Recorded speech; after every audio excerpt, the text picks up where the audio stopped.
저는 30대 초반의 평범한 직장인입니다. 대학교 졸업하고 들어간 첫 직장에서 지금의 아내를 만나 2년 정도 연애하고 지금은 결혼한 지 1년 정도 되었습니다. 아내는 고등학교를 졸업하자마자 같은 회사에 들어갔고, 그러니까 아내는 20살, 제가 27살에 둘이 만나기 시작을 했죠. 당시 여자친구는 고졸이고 생산직이라 둘의 만남은 처음부터 말이 굉장히 많았네요. 하지만 여자친구의 청순한 외모에 착한 마음씨, 그리고 기죽지 않는 당찬 모습에 반하였고 너무도 사랑했습니다. 솔직히 아내가 키도 크고 엄청 미인입니다. 그녀 집에 인사를 드리러 간 날 혼자 힘으로 예쁜 딸을 잘 키우셨을 장모님을 생각해서 선물 꾸러미를 잔뜩 챙겨갔죠. 여자친구는 집에 인사하러 가는 내내 자기 집안 이야기를 하나하나 꺼내놓기 시작을 했어요. 오빠, 우리 엄마 10년 전에 아빠 돌아가시고 외롭게 혼자 지냈어. 불쌍한 분이야. 그래서 오빠도 친엄마처럼 앞으로 잘 대해줘야 해. 알았지? 근데 우리 엄마 진짜 미인이야 보고 놀라지 마. 밖에 같이 다니면 사람들이 엄마랑 나랑 자매 사이인 줄 알아. 그리고 나서 집안의 심각한 이야기를 꺼내놓았다. 그녀의 아버지가 일찍 돌아가신 이유가 집안의 여자를 잘 못 들여서라면서 시댁 식구들은 엄마 탓을 했다고 한다. 이유인 즉슨 할머니가 결혼 전사주를 봤는데 엄마의 팔자가 사나워서 남자 잡아먹을 팔자라고 했다는 거다. 그래서 두 분 결혼을 극구 반대하셨는데 장인어른 혼자서 고집 피워 결국 결혼했는데 젊은 나이에 교통사고로 돌아가셨다는 거다. 아버지가 돌아가시자 시댁 식구들이 하나 같이 엄마 탓을 했고 자연스럽게 시댁 식구들과 인연을 끊고 지냈다면서 지금껏 모녀간에 둘이서만 살아왔다고 이야기를 했다. 난 그런 거 전혀 신경 안 쓰니깐 괜찮다고 했고 장모를 보기 전이었지만 가여운 여인이란 생각이 들었다. 그런데 솔직히 장모님의 첫인상은 다소 충격적이었습니다. 얼굴 어디 하나 험 잡을 데가 없을 정도로 굉장히 미인이었기 때문이다. 동그랗게 큰 눈 그리고 진한 쌍꺼풀에 도톰한 입술, 뽀얀 피부. 어머님이라고 부르기도 미안할 정도로 너무 젊어 보이시고 아름다워 보여서 저희 예쁜 아내랑 완전 판박이더군요. 제가 상상했던 장모님의 모습과 달라서 너무 놀랐던 거죠. 또 미용실을 하고 계셔서 그런가 옷차림이며 헤어스타일이며 여자친구와 같이 밖에 돌아다니면 아내 말대로 언니라고 해도 정말 믿겠더군요. 장모님이 어릴 때 결혼해서 아내를 낳았다는 얘긴 들었지만 식사 자리 내내 얼떨떨해져서 머리가 멍했습니다. 젊으셨을 때 남자들에게 인기를 많이 받으셔서 능력 좋으신 장인어른께서 불안한 마음에 열정적으로 다가오셔서 일찍 결혼을 했다는데 마치 장모님과 딸이 어쩜 그렇게 똑같은지 저를 볼 때마다 장인어른이 생각이 나신다며 그러시대요. 20대 초반에 결혼을 해서 아내를 낳으셨다는데 인사드리러 갔을 때 장모님 나이는 40대 초반 저와는 15살 차이가 나더군요. 영화배우 전인화 같은 아우라가 풍기는 그런 이미지입니다.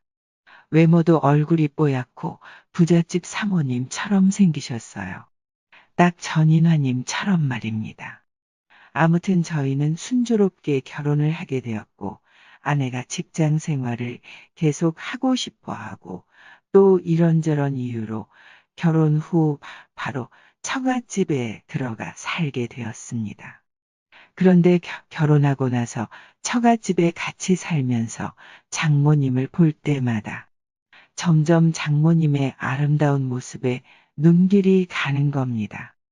또 한편으로는 남편 없이 혼자 지내시는데 집안에 믿고 의지할 사람이 나밖에 없다는 생각에 보호 본능 같은 것도 일어납니다. 장모님을 내가 잘 지켜드려야지. 이런 생각 말입니다. 근데 최근에 장모님께 남자친구가 생겼는지 밤 12시에 들어오고 며칠 전에는 친구들과 1박 2일로 여행을 간다길래 제가 외박은 절대 안 된다고 나도 모르게 마구 화를 내버렸어요. 아내가 황당해하며 사위가 해외여행은 못 보내드릴 망정 친구들과 고작 1박 2일로 온천에 다녀온다는데 가지 말라고 하다니 저한테 불효한다고 마구 뭐라고 하더라고요. 그래서 장모님 남자랑 가는 거 아니냐고 따질 뻔했네요. 예쁜 두 여자와 한 집에서 지내는 게 너무나 행복했습니다. 1년 뒤 아내가 아들을 출산했어요. 장모님이 딸을 키우셨기에 손주는 아들을 많이 원했거든요. 그래서 너무나도 좋아하셨죠. 그런데 아이가 돌도 지나지 않았는데 아내는 자꾸 밖으로만 나다니기 시작을 하고 기어이 밤늦게 집에 들어오는 일이 자주 발생을 하기 시작하더군요. 친구들과 여행 갔다 온다면서 외박도 했고요. 아내는 너무 어린 나이부터 일하고 결혼하고 출산까지 해서 제대로 놀아보지 못했다며 자기 인생이 너무 불쌍하다고 하면서 앞으로는 즐기면서 살고 싶다네요.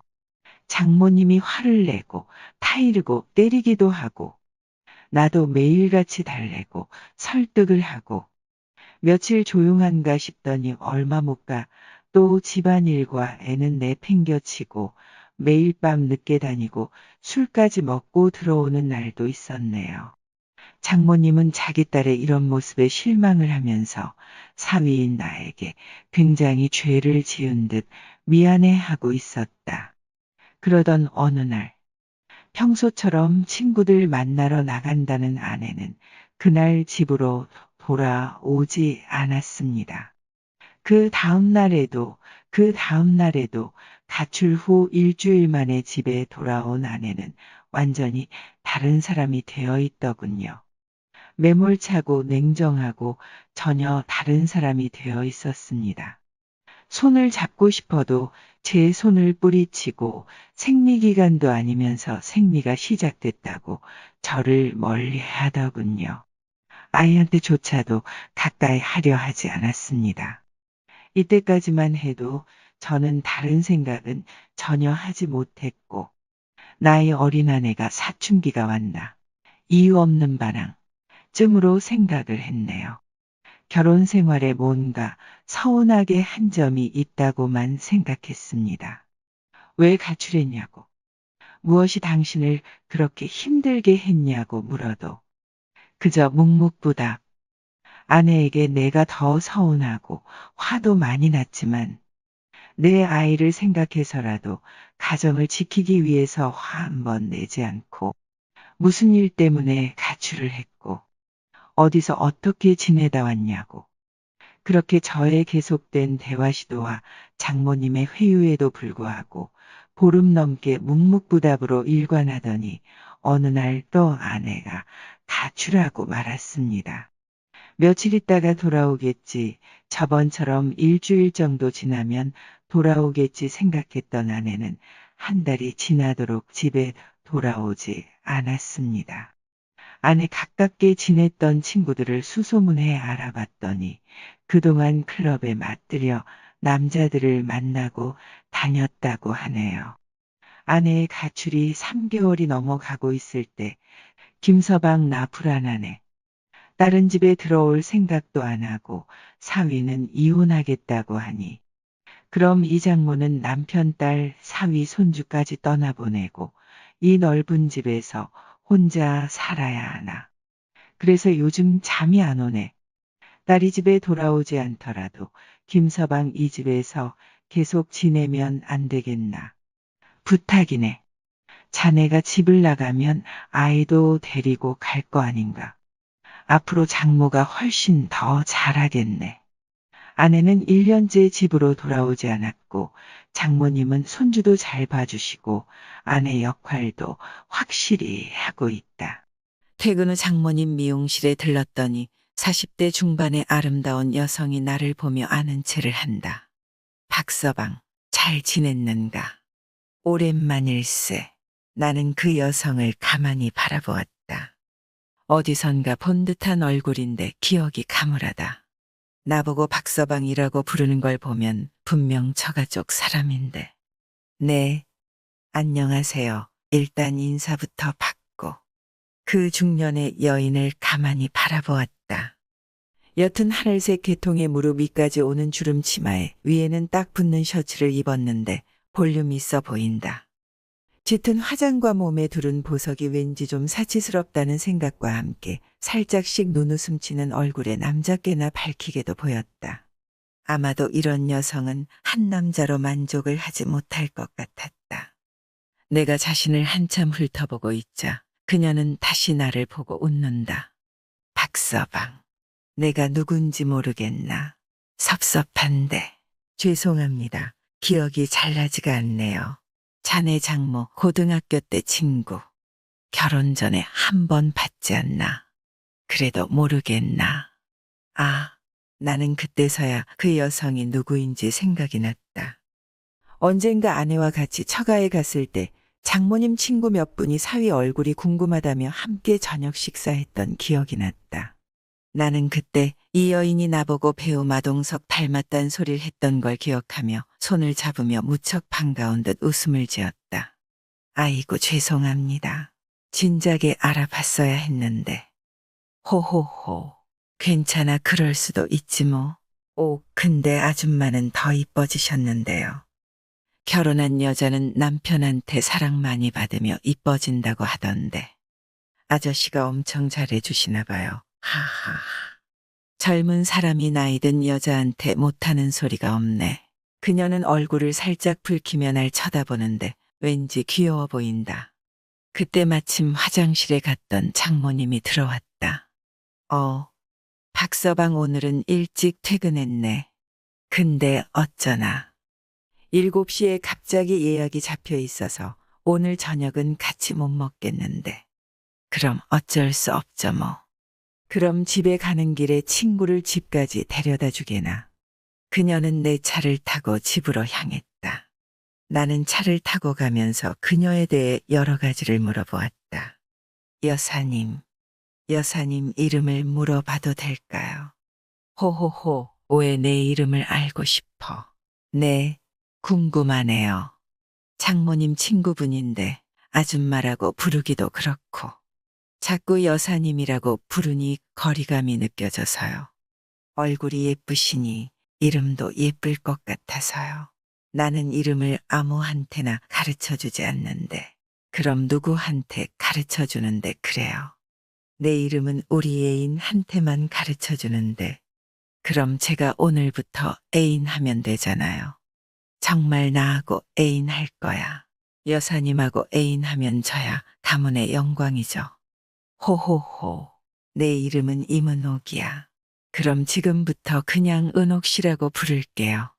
자기 맘대로 해. 그녀와 이야기를 하는 동안 어느새 그녀의 아파트에 도착을 하였다. 잠깐 들어와서 차라도 한잔하고 가. 그래도 될까요? 되고 말고가 어딨어. 이름 알려주면 애인하기로 했잖아. 집에 아저씨 안 계세요. 호호호. 나 5년 전에 이혼하고 혼자 산 지 꽤 되었어. 그녀의 아파트는 혼자 살기엔 꽤 넓었다. 정말 나이 먹고 돈 걱정 없이 오직 자신의 행복을 누리며 사는 그런 여자인 것 같았다. 차를 한잔하고 문을 나서는데 그녀가 나를 잡는다. 자기야, 애인 해준다면서 그냥 가면 어떡해. 내가 벌써 싫어진 거야. 이제껏 농담인지 진담인지 긴가민가 했는데 그녀의 속셈이 완전히 드러났다. 박서방, 내가 나이가 들어서 여자로 안 보이지? 아니요, 은옥 씨는 여전히 아름다워요. 그럼 자네 장모하고 비교하면 어떻나? 하하, 두 분 다 아름다워요. 자네 마누라 집 나가고 요즘 많이 외롭지. 좀 섭섭하기도 하고 외롭기도 하죠. 요즘 자네 장모와 통화만 하면 자네 이야기 밖에 하지를 않아. 제 이야기만 한다고요. 무슨 이야기요? 자네 요즘 많이 외로워한다고. 그게 무슨 말인지. 호호호, 긴장할 것 없어. 자네한테 여자가 필요할 것 같다고 하더군. 그게 대체 무슨 말인지 나는 모른 척하며 그녀에게 되물었다.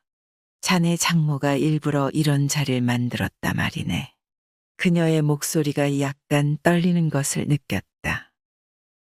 어쩔 때는 아내가 집에 영영 돌아오지 않았으면 좋겠다는 생각도 든다. 밖에서 만난 어린 남자와 잘 먹고 잘 살았으면 좋겠다는 생각. 난 지금이 더 행복하니까.